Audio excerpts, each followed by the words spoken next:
Hello, homies. Today, our topic is infertility. It affects so many couples these days, and it can be a huge source of heartache and frustration.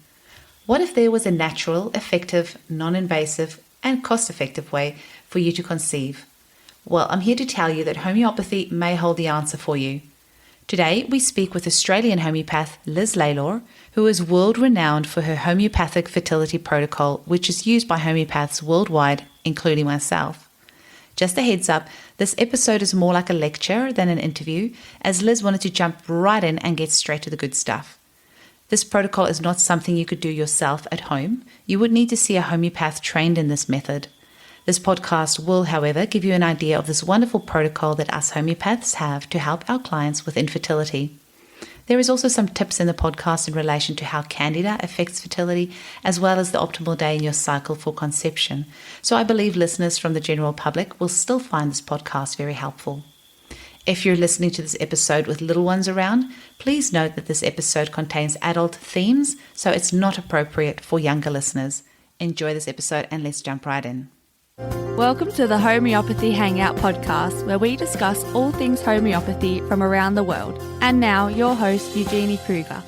Hello, everyone, and a very warm welcome to Homeopathy Hangouts. Today, we are speaking with homeopath, author, and educator Liz Lalor. Welcome, Liz. Thank you very much. Okay, so we've got a limited time. Let's make the best of it. Okay, so a few years ago, the father of two of my patients rang me up and he wanted to make an appointment. I said, why? He said, general health. I said, oh, okay. All right, came for the appointment. He said, now listen, you got one daughter pregnant, right, who had been trying for about 8 years. Like, how did you get her pregnant? And I'm like, look, I said, is this why you've come to see me? He said, yes. And he said, then you got another daughter pregnant, right, who lived in Sydney, who's done IVF, like for quite a few years, and she had an ovarian reserve of less than 1%. So he was very scientific man. He said, I want you to explain how you did this. I said, excuse me, is this why you've made the appointment? He said, yes. So I've got a little bit sort of like, eek. I said, do you realize I'm charging you for this consult? He said, charge me whatever, but explain it to me. So I couldn't do a really good job of explaining it. But what I want to do is explain how I set up the fertility program, why it works and what it does. So explain it as if I had a second chance of explaining it to him, right? Which I didn't do a good job the first time round. So, first of all, my own personal history was that I had endometriosis. So I'd gone to, like a gynae really early on. I'd had several laparoscopies. They'd said to me, there's no way you're going to get pregnant, right? Forget it. It's all over. So I tried myself doing a few different homeopathics, like combining them together. I did that for 3 months, and then we got pregnant the first time we tried. So I'd originally studied natural medicine and vitamins, all sorts of things in the early 80s. So I then went back the end of the 80s, early 90s to go back to study homeopathy. So I'd studied homeopathy in a really vague way, like pretty much what you would do in a naturopathic degree. So I went back and started again and did the whole homeopathic diploma. Then when I was going to do the student clinic, I was already working as a practitioner and I'd already been working for like 20 years. So I had an advantage over everybody else. So I brought in my existing patients into the student clinic. And they just happened to be 3 patients who all wanted to get pregnant. And then I'd studied what was called the Vannier system, which is a form of homeopathy that's used in France, in Germany, in Austria. And it's a system where you don't prescribe just one remedy. Like in Australia, our training was very much around you prescribe one, what's called a constitutional remedy that's meant to do the whole story. And maybe you might prescribe one remedy that's called a miasmic remedy, which I'll explain what they are in a sec. So what I did was I thought, okay, I've got 3 people here. So I took one woman, I did a constitutional prescription, gave her one remedy. She didn't get pregnant. I took the other 2 women and did what is very similar to what I have worked out in the fertility program with those 2 women. They both got pregnant, right? And I thought, okay, we're on a roll. So let's just work this out, work out what I'm doing, and let's refine it. So let me just go through what the program involves. So the program involves several remedies. So in a Vannier prescription in homeopathy, you can pick several remedies, but they all have to be compatible with each other. So in homeopathy, sometimes the homeopathic remedies can antidote each other. So these all have to be able to work together. So what I did, and I sat down and I thought, okay, now what are the problems with people trying to get pregnant? The first problems are, one, that their follicle stimulating hormone might be a little bit high and they're starting to go into perimenopausal, which is not that unusual given that the majority of the women who are coming to see me who are much older. So they're already starting to have potentially cycles that are irregular. So I thought, okay, so that has to be the first remedy that I pick because the majority of women are older.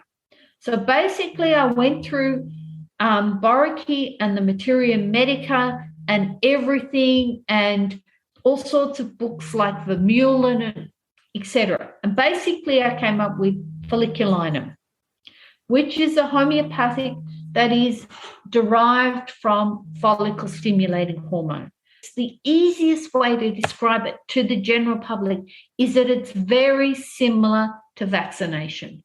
So, for example, if you came to see me and you had really bad hay fever, your eyes were red, watering, etc., I would give you a remedy called Allium cepa, which is basically derived from onions.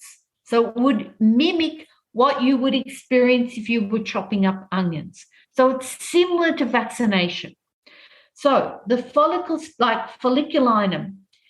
So in the program that I use the folliculinum a couple of days before where I would want someone to ovulate. So what does folliculinum do? It stimulates ovulation. So that is actually going to regulate your cycle. It's going to get you to ovulate. It will move the ovulation into the middle of the cycle. So sometimes women who are trying to get pregnant can't ovulate, or they're ovulating extremely late, which is not so good because then the luteal phase where you need to build progesterone in that part of the cycle is too short. So I put in folliculinum. Then I thought, okay, I need remedies that are going to be able to deal with the actual period itself and what's irregular in it. So then what I did was I chose Thuya, which in homeopathic is a miasmic remedy. And what that means, it's like I always say it clears the epigenetics. I think that's exactly, like the simplest whatever way you that could is, that's what it does. Yeah. It's sort of like a core remedy. Mm-hmm. So basically I came up with Thuya because Thuya is a really interesting remedy because it does several things. One, it's for the periods where are very suppressed, that the woman's not getting her periods. It will fix irregular cycles. It's for where the periods are really light. And why is that a problem? Because the endometrial tissue that the ovum has to implant into is too thin. So it will fix that. It's also for a lot of vaginal dryness. Now, why is that a problem? because at the time you're ovulating, what you want is very rich, thick, slimy mucus. So every single, woman will Google, what the mucus is like at the time you're ovulating. So this is a big problem. So the Thuya does that. So I then put in Thuya. And then what I did was I thought, well, there are some women who've got the opposite of that picture, like they haven't got really scanty light periods. And they've got very, very heavy periods, very clotted, lots of excessive bleeding. And that was where I put in Medorrhinum.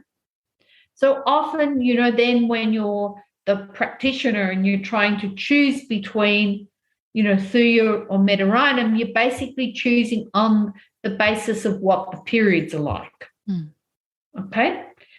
So then I thought, okay, I need to pick, like in the Vannier prescribing system, you have to pick the miasmic remedy. You have to pick the existing situation, which is what the folliculinum is, often where, like it's the cycle's out of sync or the follicle stimulating is getting too high. So then I thought, okay, I've got to pick what is the constitutional remedy. So that's the remedy that matches the situation at the moment.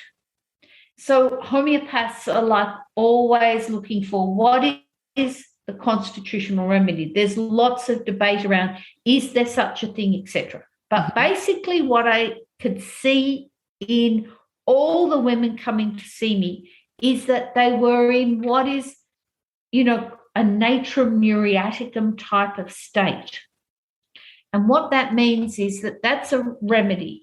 And that's a remedy where they're very weepy, they're very depressed, they've got very low libido, their menstrual cycle is not necessarily regular, and they've got huge panic attacks and huge mood swings from aggression to apathy.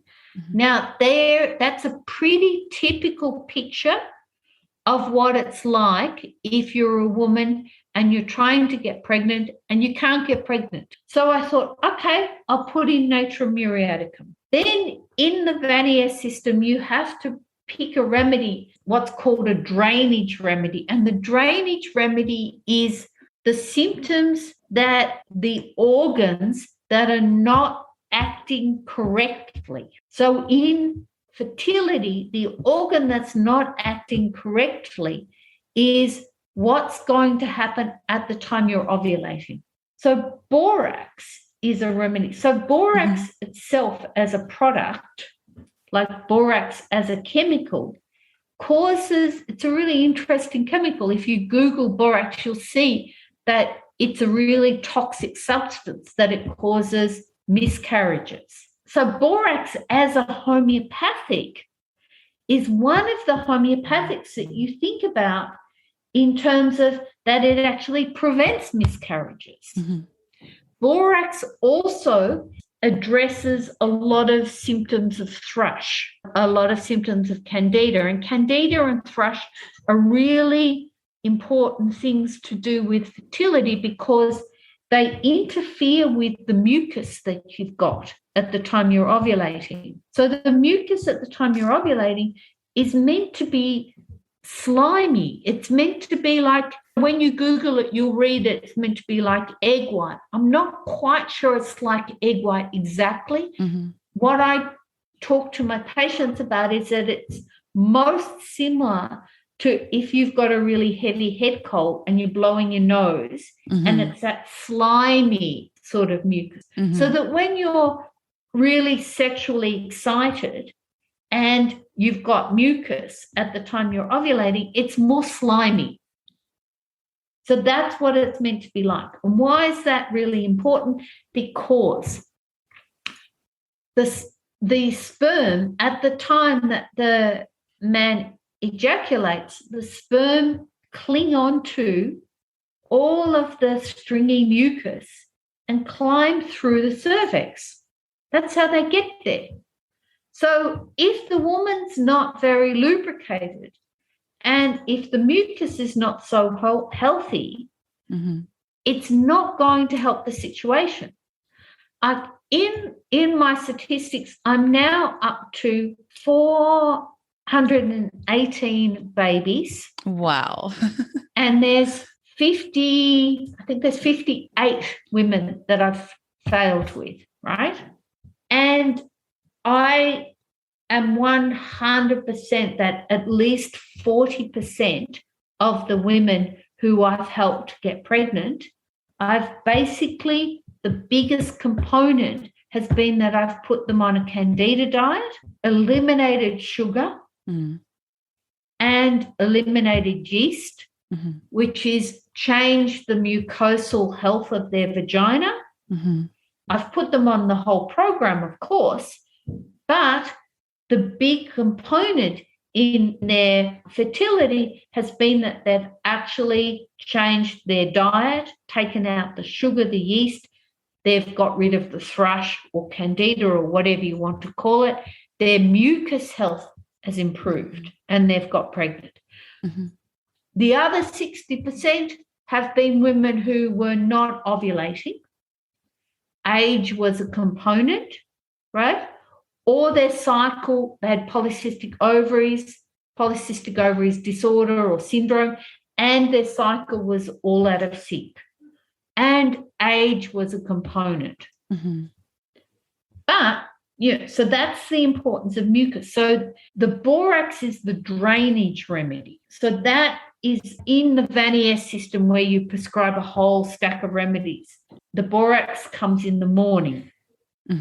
Then in the Vannier system, you do what's called a lesional remedy. And the lesional remedy is for the structural damage. So the structural damage remedy that I picked was sepia. Now, sepia is a homeopathic that most practitioners will use for every single woman who's got premenstrual tension, bloating before the period, very dry vagina, low libido. But it's a remedy that you think of structurally in this combination.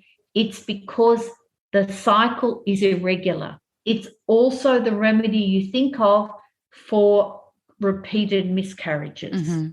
It's also such a great remedy. Yes, it's fantastic. Morning remedy. sickness, postnatal depression, you name it. Yes, it's a beautiful hormonal remedy. But the big component about structurally why it's important is because it's for very, very, very painful periods where there's a lot of endometriosis, where the mucus at the time that the woman is ovulating is very watery and very acidic. Yeah. So it's a beautiful remedy to put in the mix. So to go back to the story of the father who came to visit me, he was a scientist for a start. So he was very angry about homeopathy because from his understanding, why would homeopathy work? Now, a few years ago, I lectured in Washington and I was lucky enough to be lecturing at the same conference that Luc Montagnier was lecturing at. Yeah, so he was the Nobel Prize winner. Yes. I'm just saying for those who don't know. Yes. He had just done a lot of research into what's called nanoparticles. And he was basically at that lecture to give a lecture on nanoparticles and homeopathy and why homeopathy actually now they've started to see why it scientifically was going to be valid. I personally did not understand one single word that man said. However, I know homeopathy works, right? Exactly. And in my practice, I can tell you up front that at least 90% of the couples coming to see me would never have considered homeopathy, would not have gone to a homeopath or even a naturopath or even a herbalist in their entire life. Seriously, have had some people who, similar to the father, have been very aggressive in terms of why does this work? how does this work? And I don't understand how it works. And I had one couple who came to see me, and the guy was, I know what works and what doesn't work. And we've done IVF, and we've been told that we're not going to ever get pregnant, right? And I was like, oh, okay. But meanwhile, his wife is sitting next to him, crying her eyes out, going, I want to try this. He's in the middle of the consultation arguing with her about how this doesn't work and homeopathy doesn't work. I cannot tell you how many times I've sat with couples like that. Seriously. So these are people that are completely skeptical to homeopathy. They actually resent having to come and see you because it goes against everything that they have been told about homeopathy, or maybe they don't even know about it, but they just know it's something alternative and they're not happy with it. But you are literally their last resort. Yes, they've not heard from me from one person. They have often heard from me from at least 3 people. And then when they've got the 3rd person, they'll then ring me up. And I think, why wouldn't you just ring me up after the first person? But no, it's because, homeopathy's got a very bad rap, which I understand. Yeah. It's not like I don't understand it. And I basically said to this couple, look, let's just try. Let's just do this and we try. Okay. It's going to cost you this amount. The IVF already has cost you this amount. So in comparison to that, we're talking about a very small amount of money. Okay? Anyway, they got pregnant the first cycle. Wow. No, seriously. But you know what? After they had the first baby, they tried to get pregnant again. I can think of at least 6 couples that have done this with me. They then went back to IVF. Oh, my gosh. After not being able to get pregnant the second time, they went back to IVF. Now, I'm not knocking IVF because I've probably helped 3 times as many people do my program because they need to do IVF for a lot of different reasons. Maybe they don't have fallopian tubes, all sorts of things. And I don't include those couples in my statistics. But I definitely have a wonderful group of IVF doctors that, will recommend people to me, and I'll recommend people to them. It's very nice. But this couple went back to IVF, right? They couldn't get pregnant. Then they came back to me. Then they did the same thing again, where the guy argued with me. And I'm not talking about like a little bit of arguing. I'm talking about like you would sort of sit there and go, this man is actually being rude. That has happened the whole way through this fertility program. Then they got pregnant the next cycle. Yeah, that's happened at least half a dozen times. Wow. Which I understand. And it's so hard to think, you've tried naturally, you've gone to acupuncturist, Chinese medicine, and then eventually they'll end up to come to see me. I think that's the most amazing thing with your fertility program is people don't come and see you as a first resort. They come to see you as a last resort. So the fact that you're still having, I think it was like 87% success rate. I've got a higher statistic at the moment. It's around about 88. Wow. And that is nuts considering these are people who had no hope. The medical system had pretty much given up on them. Yes. They had given up on themselves, and then they come to see you as a last resort, and you were able to create this magic. It's unbelievable. And I get excited about it because I've been using your protocol in my clinic for years now, and I have got many babies to prove that your protocol works. People who have been given up. I've also had somebody who the IVF specialist said they had less than 1% chance of actually falling pregnant. And we were able to, she's got a beautiful baby. He's almost 2 years old now. And I've got so many stories to share. And that's, why I completely believe you when you say these people came to see you and they just almost resented having to come and see you. I know, it's extraordinary. But as homeopaths, I don't take it personally. So my thing is, let's just try. Yeah. We'll see how this goes. And it's just delightful. Yeah. And the other thing that's amazing is the way, like your whole program, I can imagine that you probably got a lot of flack from the homeopathic community as well, because it's a very different way of prescribing. And I can imagine so many homeopaths would have turned their noses up at what you're doing. But the proof is in the pudding, and there are hundreds of babies to show that this works, even though the method of prescribing is very, unconventional, I would say. It works. When you're talking about the borax, it got me so excited, because I've had so many women with really watery ovulation. It's just so watery. And we give that borax, and it just like makes everything nice and slimy and juicy. I like to use the word juicy. Yeah. And then they're pregnant next cycle. So yeah, I completely am with you up there. In Australia, there's not too many people who do a Vannier system. Mm-hmm. But, for example, in France and in Belgium and in Germany, there's a lot of practitioners, particularly in France, who only work in a Vannier prescribing system. They don't actually use what's called the constitutional remedy and maybe a miasmic remedy. Mm-hmm. They just use Vannier. Mm-hmm. So it's not that, it's not a system that exists. It's Mm-hmm. just that it doesn't exist so much in England, Australia, and the USA.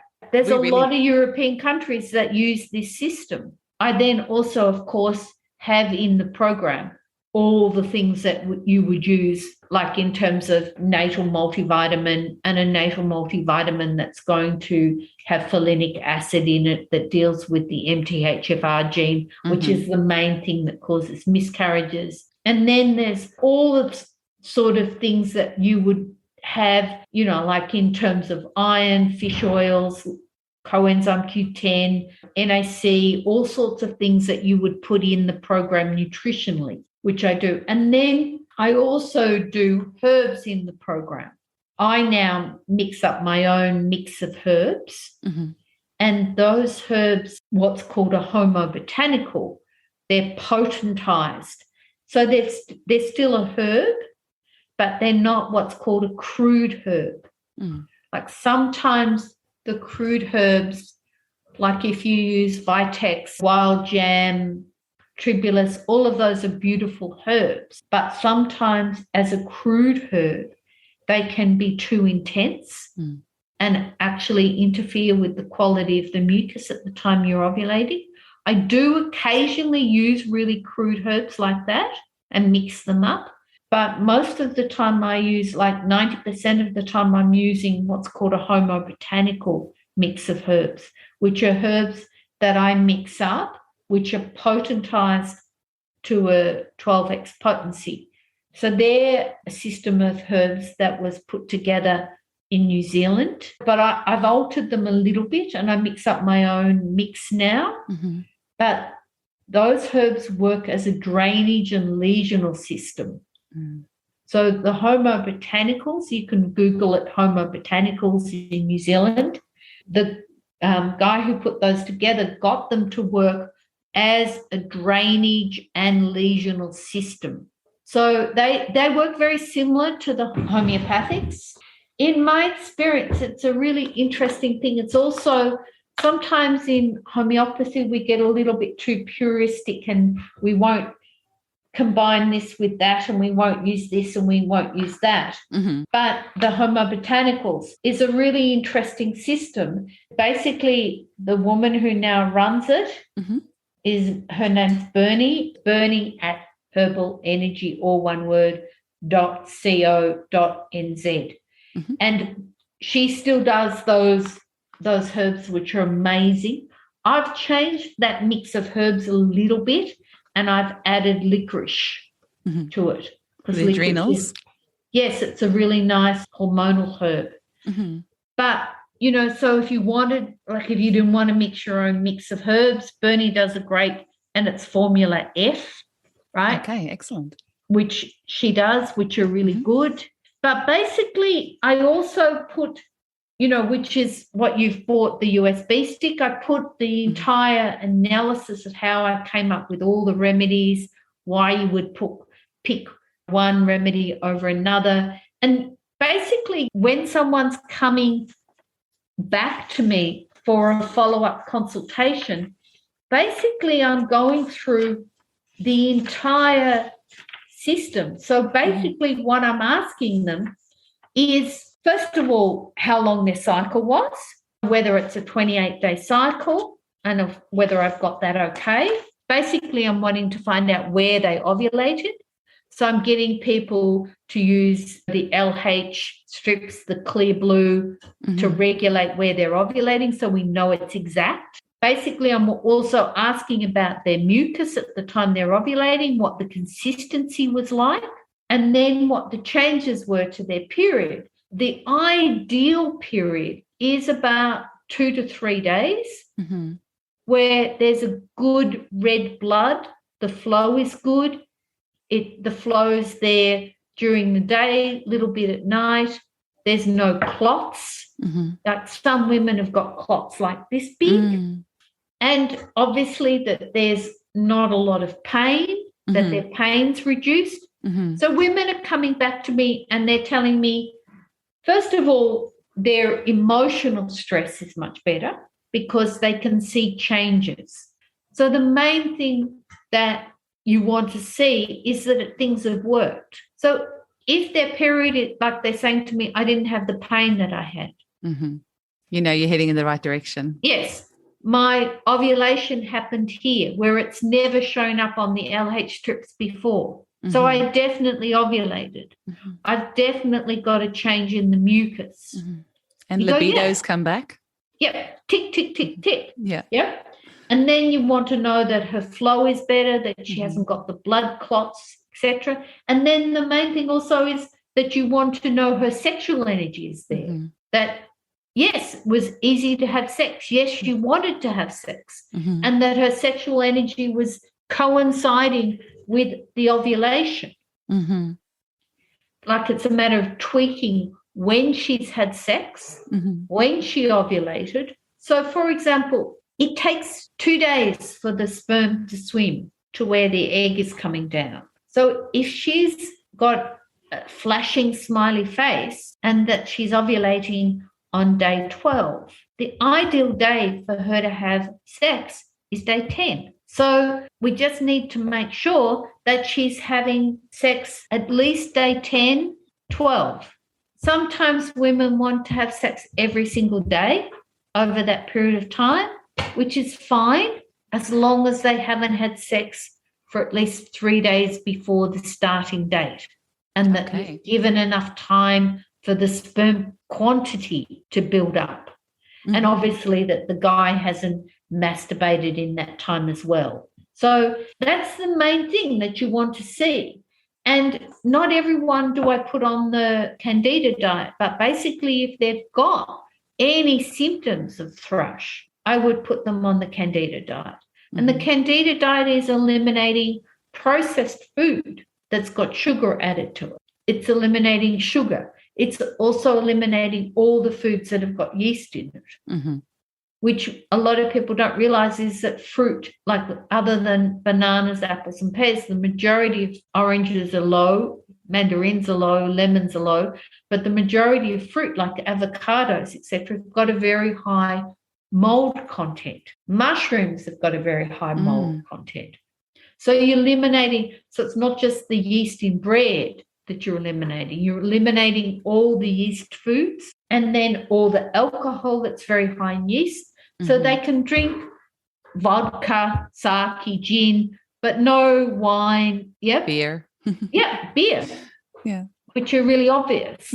The point of this podcast is I hope I've tried to explain some of it and that people watching it will be inspired to try to find a homeopath who does this program. So I don't lecture so much, and particularly the last couple of years with COVID, it's been terrible. But I've lectured a lot in Melbourne, in Sydney, in Perth, all around Australia, New Zealand, plus all over the world. So there's a lot of homeopaths using my technique and running this program. And I probably don't, like per year, I probably sell about 5 of the USB sticks. So we're not talking hundreds of people, right? But I've lectured enough in the UK, etc., and in Germany and in Holland and in Belgium and the US that there's enough homeopaths who have got this technique and who are doing it. But you should be able to find online homeopaths that are running it. Also, I don't work so much online because I don't like it so much.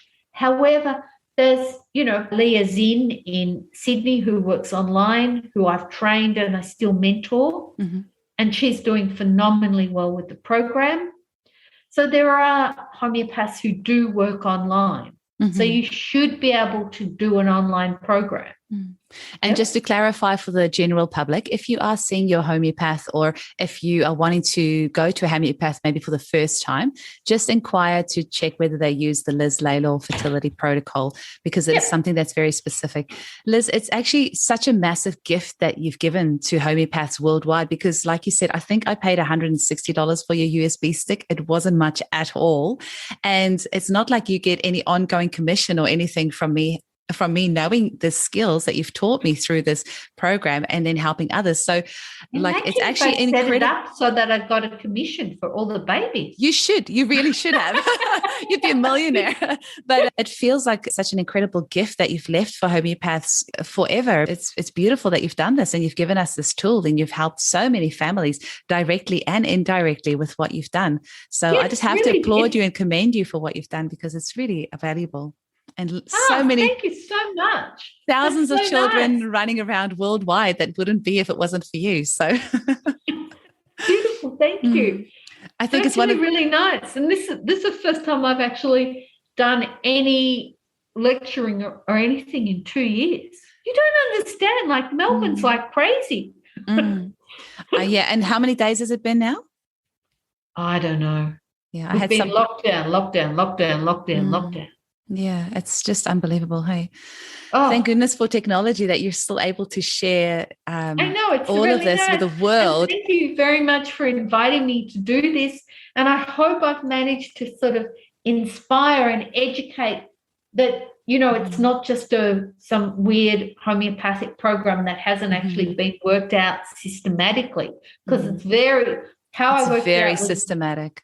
Extremely systematic, so that it was very logical that this did this did this did this, and the aim being that I want to inspire. It's not just about practitioners; it's about the general public. If they're looking at, okay, I can't get pregnant, what do I do? That they might go, oh, yeah, there's a whole program here, and it works.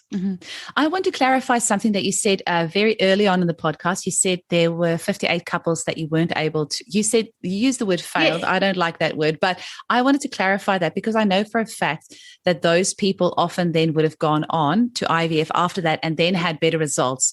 So I know you only work with people for a certain amount of time. And if you haven't had success in that time frame, then you refer them on because it's such an emotional process and you don't want to. But also we're working against age. Absolutely, because people will come see you in their 40s. 58. It's been a while, touch wood, since I've failed. There was one case two cases in the last couple of years. So we're up to 58. Basically, there's only a very small percentage of those who have actually then succeeded with IVF as well. When they've gone and had everything tested, the biggest thing that seems to be the big problem is age or basic chromosomal compatibility between them and their partner. Yeah, absolutely. And one couple went ahead. She tried for easily 4 years doing what's called PGD testing and to try to get the right chromosomal mix. And then she eventually got there. But I think, it obviously cost a huge amount of money. But basically there was just an incompatibility between her and her partner. And you hear that so often, like, couples will be together, not able to conceive, then they split up, then, the second they're with a different partner, they fall pregnant straight away. So, and haven't you, your book that you've written around compatibility, I haven't had an opportunity to read it yet, but I'm absolutely going to order it now. But can you tell us, because you've written a couple of books as well, it might be worth quickly mentioning that as well, if you don't mind. So this is a book I wrote on homeopathic constitutional remedies, with the aim being that I wrote it for the general public. It was also the first homeopathic book to make it into conventional bookshops in Australia, and it was sold in Readings and Borders for quite a while before Borders closed. It's a book that's based on films. So what I did was, there's about 19 different films in there, and then I dissected the relationship in the films, analysed what constitutional remedy they were, why they reacted the way they did, and then at the start of the book, there's basically bullet points and then a description of each constitutional remedy. And there's probably, I think I did 19 quite common remedies. Mm-hmm. That sounds very fun. Can you just say the name, because it's audio, so they wouldn't have seen the book you just held up? So it's A Homeopathic Guide to Partnership and Compatibility. Wonderful. Excellent. And you can get it at Amazon. Oh, excellent. And your other book is more for practitioners. I do have that one, the Delusion. Yes, the Delusion book and the Psychiatry book is just for practitioners. Mm-hmm. Wonderful. It's a bit more complex. Mm-hmm. Now, Liz, I like to finish the show off just with a little bit of fun, and I ask the practitioners, what's the 3 remedies that they could never live without? So what's your favourite 3 remedies? That I could never live without within my practice, or within yourself, with yourself, or your practice. On my practice. Let me just say my practice.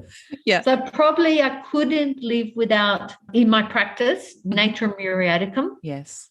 And I probably couldn't live without, mainly because I'm older and I'm seeing a lot of older women in menopause. Mm-hmm. I don't think I could live without lachesis or sanguinara, which I find the 2 remedies that work the best in terms of menopausal craziness. Oh, interesting. Otherwise, I think I would go crazy with quite a lot of my menopausal women. Mm-hmm. And me personally, I couldn't live without my constitutional remedy, but I'm not going to tell you what that is. That's totally fine. Oh, it's been wonderful to chat with you today. Thank you so much. And thank you for the gift that you've given to homeopathy and all the families that you've helped. And I'm sure that you will agree with me, Liz, that it makes everything worthwhile when that client sends you the photo of their newborn baby and you see that little face and you're just like, you would not be here if it wasn't for homeopathy. And I'm just so glad to see your little face in this world. And it's gorgeous, isn't it? It's the best. It's absolutely the best. When I get those photos, when I get the clients will send me a photo of the positive pregnancy test, and I will just squeal with excitement. And then, you get the belly photos. And then when they send you that first baby photo, it is just magic. Thank you so much for today. I really appreciate it. It was really fun and so educational. And I know the general public is really going to resonate with what you've said today. Okay, thank you. Thanks so much. Okay, take care. Have a wonderful day. Bye. Bye-bye.